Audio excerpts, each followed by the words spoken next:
Good morning everyone, सीबीजेट institute में आप सभी लोगों का स्वागत है। तो आज था लाइफ साइंस का एग्जाम और ये है लाइफ साइंस का पेपर। तो सीबीजेट इंस्टीट्यूट के द्वारा दिए हुए सजेशन में से टोटल 48 मार्क्स का इस पेपर से लड़ा है। मैंने मार्क किया है, आप लोग देख लीजिए। एमसीक्यू से लेकर शॉर्ट क्वेश्चन से लेकर 2 मार्क्स तक के question, fill in the blanks 5 marks तक का क्वेश्चन, सारा क्वेश्चन ही लड़ गया है। और क्या चाहिए, सभी क्वेश्चन ही आया है। क्या छोड़िए, ज़्यादा आप लोगों का टाइम खर्च नहीं करते हैं और आते हैं आज के टॉपिक में। तो कल है फिजिकल साइंस का एग्जाम और बहुत टेंशन, कोई नहीं।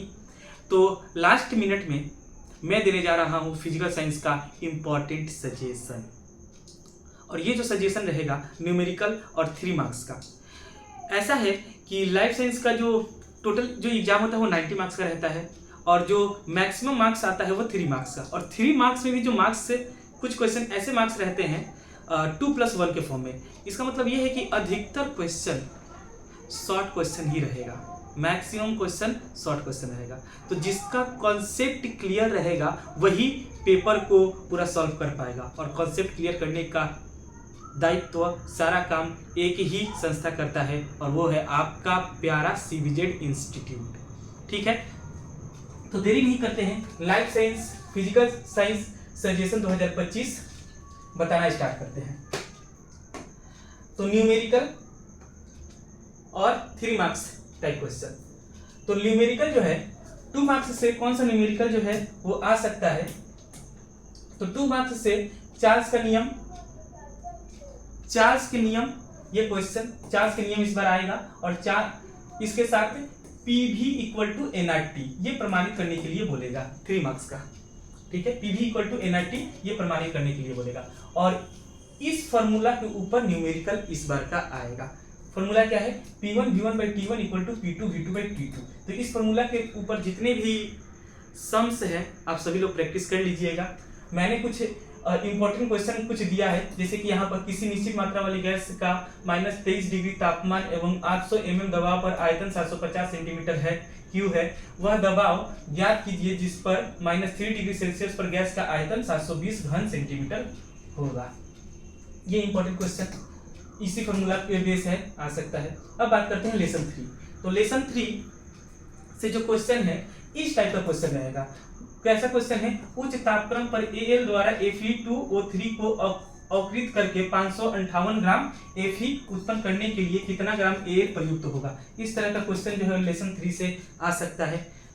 बात करते हैं लेसन 4। तो लेसन 4 से अल्फा इक्वल टू बीटा/2 इक्वल टू गामा/3, इससे रिलेटेड कुछ क्वेश्चन 1 मार्क्स का क्वेश्चन इस तरह से दे सकता है। फिर कुछ इससे एक क्वेश्चन पूछेगा, उसमें चालकता क्या है और इसकी इकाई लिखिए, 3 मार्क्स का क्वेश्चन। बात करते हैं लेसन 5। तो लेसन 5 से ये डेरिवेशन दे सकता है, इंपॉर्टेंट डेरिवेशन है बहुत ज्यादा। और या फिर ये वाला डेरिवेशन भी दे सकता है। ये दोनों डेरिवेशन आप लोग देख लीजिएगा।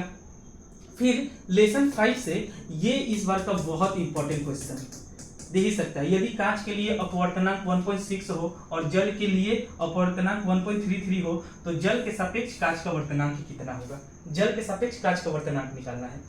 और यहाँ पर नंबर भी चेंज कर सकता है। यहाँ पर 1/3 को ऐसे 4/3 लिख सकता है, 1.33 वो 3/4, 5/4, इस तरह से मतलब फ्रैक्शन के तौर पर भी नंबर दे सकता है। तो जल के सापेक्ष कांच का वर्तनांक ज्ञात कीजिए या फिर कांच के सापेक्ष जल का वर्तनांक ज्ञात कीजिए, ये क्वेश्चन पूछ सकता है। अगला है, एक किरण किसी माध्यम से वायु में जा रही है, यदि आपतन कोण 30 डिग्री है और अपवर्तन कोण 45 डिग्री है तो अपवर्तनांक ज्ञात करें।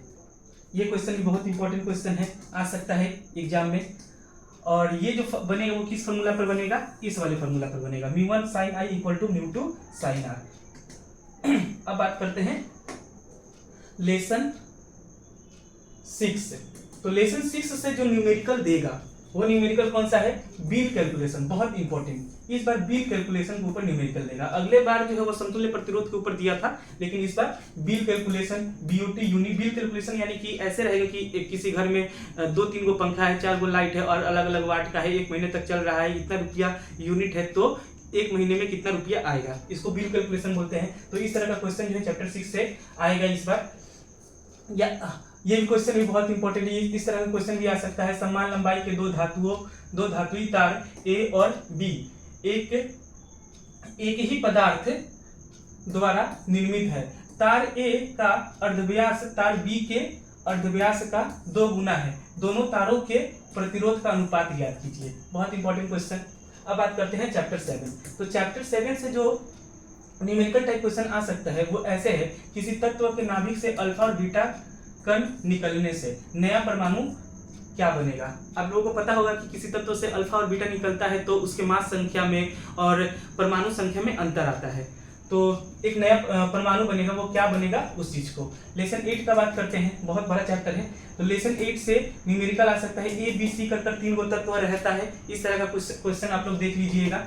अगला लुईस डॉट संरचना, बहुत इंपॉर्टेंट, वेरी वेरी इंपॉर्टेंट है इस बार के लिए। अगला है कॉपर सल्फेट का विद्युत विच्छेदन, इस चीज को भी देखना है, बहुत इंपॉर्टेंट।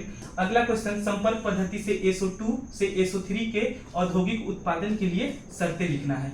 ठीक है, संपर्क पद्धति से SO2 से SO3 के औद्योगिक उत्पादन के लिए शर्तें। अगला 5वां हैबर विधि से अमोनिया का निर्माण कैसे होता है। 6 नंबर क्वेश्चन है एसिटिलीन के साथ हाइड्रोजन की योग प्रतिक्रिया की शर्तें को लिखना है। 7 नंबर क्वेश्चन है CH3 CH2OH को परिवर्तित करना है CH2 डबल बॉन्ड CH2 में। ठीक, बहुत इंपॉर्टेंट क्वेश्चन इस बार के लिए। अगला क्वेश्चन ऐसे इसमें से पूछता है कि बहुलक का एकलक क्या होगा। बहुलक का एकलक क्या, PVC होता है, पॉलीथीन होता है, तो इन सब का एकलक पूछेगा। और IUPAC नाम पूछेगा। IUPAC नाम ज्यादातर IUPAC जो नाम रहेगा वो किससे रहेगा, COOH और OH से ही रहेगा। इस तरह का IUPAC नाम पूछेगा। तो ये कुछ 3 मार्क्स का क्वेश्चन है और न्यूमेरिकल प्रॉब्लम है। इस तरह का क्वेश्चन जो है आज रात आप लोग देख लीजिएगा और कल के एग्जाम के लिए ऑल द वेरी बेस्ट बच्चों।